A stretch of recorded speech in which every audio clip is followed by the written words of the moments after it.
All right, so hello everyone, and welcome to another special video episode of the All Things Security podcast. I'm your host and face of ZKTeco USA, Joe Freed, and today I'm going to be joined by two very special guests, Larry Reed and Apurva Bansali. Larry is a patent holder, co-founder of ZKTeco USA, and expert in biometric user verification, and Apurva is the CEO and CTO of Softex Incorporated. Apurva is an expert in enterprise single sign-on and identity management. So both of you, thank you for joining me. Thank Thank you, you. Joe. So Larry, we'll start with you first. Can you briefly explain what are ransomware attacks and why are they of concern? Yeah, sure, Joe. And of course, Joe, thanks for inviting me to the show. Most people are now becoming more and more aware of ransomware. It's a combination of malware and ransom. And, most everyone today has heard of this word. It's malicious software, right, which gains access to your computer. And, malware is designed to disrupt, damage, or gain any unauthorized access. Viruses are a common example of malware. And then ransomware attacks, they describe when a hacker demands money before they agree returning control of the computer back to its owner.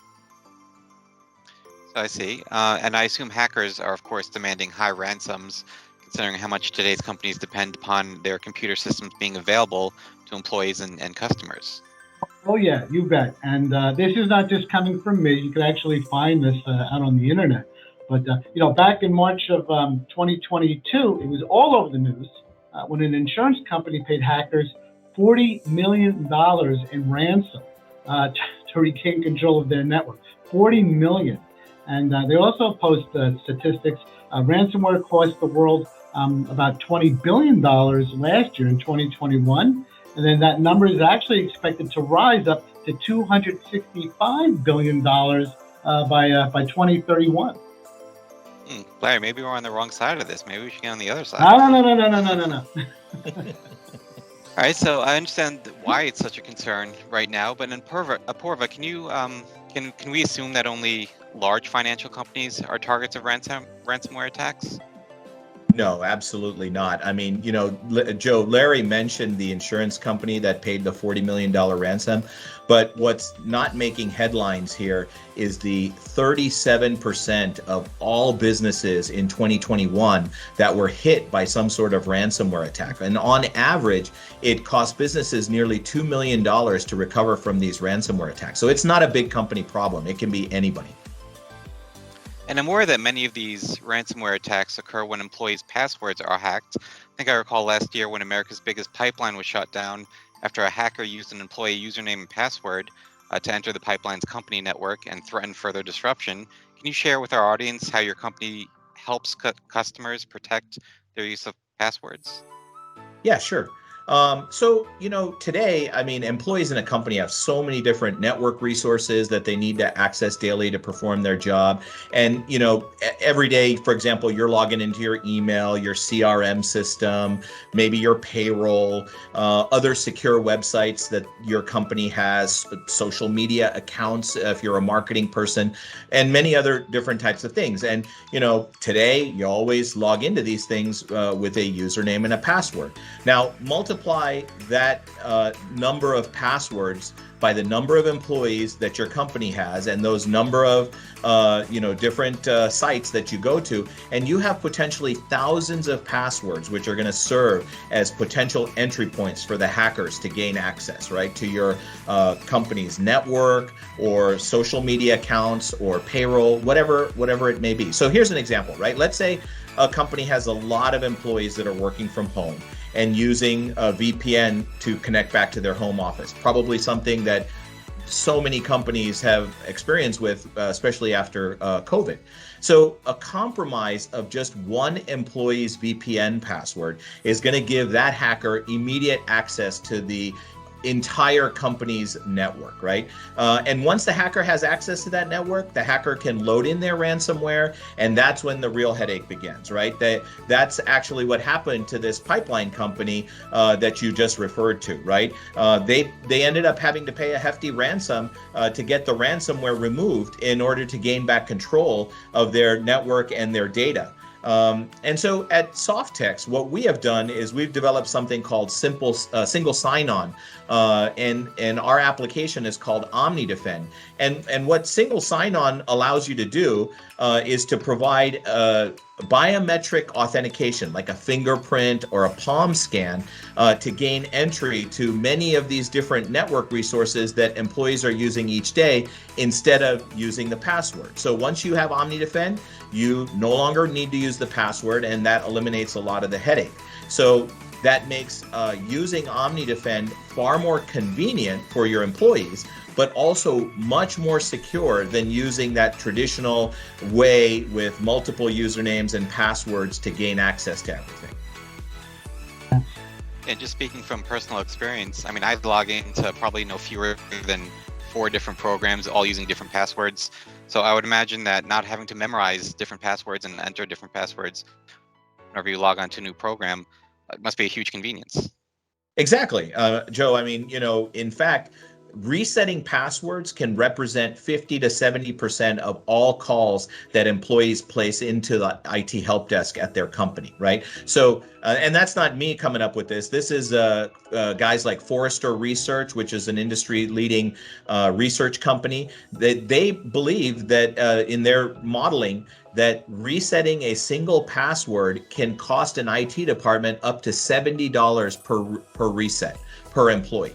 So OmniDefend single sign-on saves our customers a lot of money and headaches for both their IT staffs and their employees. Makes it easier to log on, saves costs from IT perspective. And once you are able to make it easier, you will have increase in employee productivity, and that help desk cost savings basically eliminates the password, and the customer's network is just much more resilient to cyber attacks once they implement OmniDefend. So what about MFA or multi-factor authentication? Because I hear companies are offering cyber risk insurance policies, but only for customers who implement multi-factor authentication or MFA. Can you explain what cyber risk insurance and MFA are and how they benefit IT managers? Yeah, sure, Joe. So with these cyber attacks becoming so common nowadays, right, and attacking not just big companies, as we mentioned before, but all levels of companies, insurance companies have created something called cyber risk policies, which cover the exuberant costs associated with these cyber attacks. So cyber risk insurance policies normally cover the costs incurred from any of these network breaches or data loss or customer lawsuits, regulatory investigations, employee cybersecurity training, and any other damage or restitution that needs to be paid due to a cyber attack. But here's the catch, right?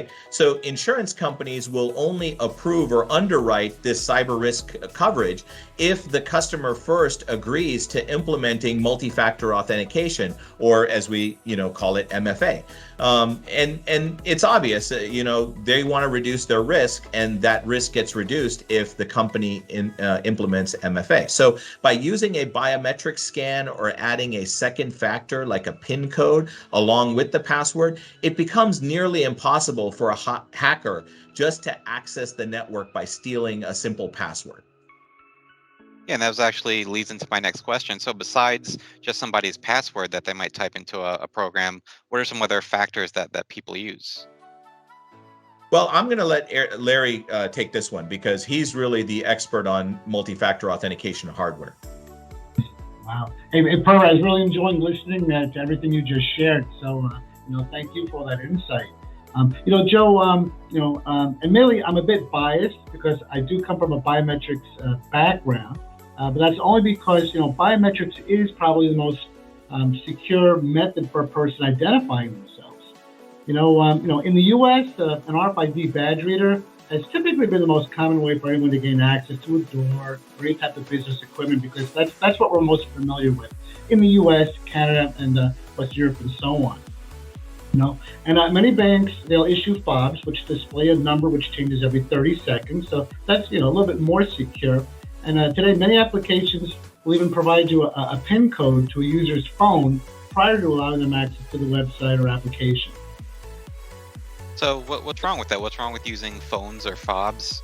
They're both secure, they're both convenient, right? Yeah, again, everyone's familiar with them. So, yeah, they are both secure and convenient, but that's only when they're in the hands of the authorized user. Because if you think about it, like cards and fobs, anything which can be easily lost, forgotten, or stolen that's in your possession. And whereas a biometric can't be lost or stolen, even if you're using a phone. Like today, Bluetooth credentials are becoming more popular, and even though it's unlikely you're going to lend your phone to someone, it could happen, especially if it's a trusted coworker. I might say, "Hey Joe, listen, I forgot my access. Can I just borrow your phone just for a moment? I need to get into the records room, and I'll give you your phone right back." And listen, if our desks are right next to one another, you would never hesitate. But that's certainly a breach of a security policy among businesses. So yes, cards, fobs, and even phones now are commonplace, but there are security risks associated with that.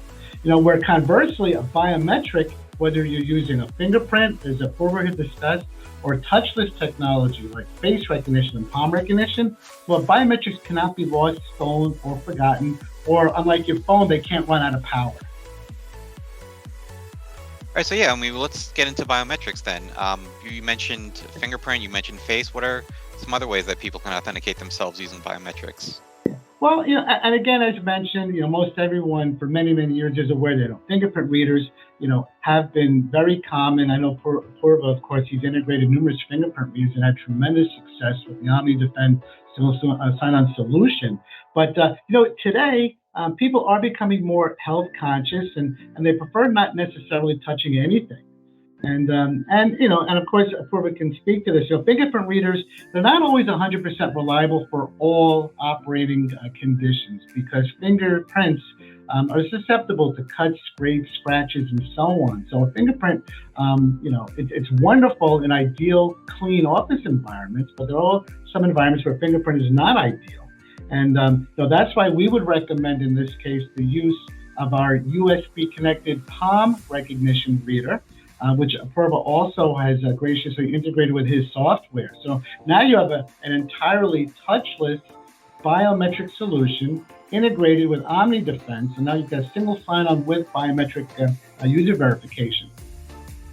And now there's more market acceptance of biometrics. We all use our phone now to unlock, like a phone. What about using purely facial recognition?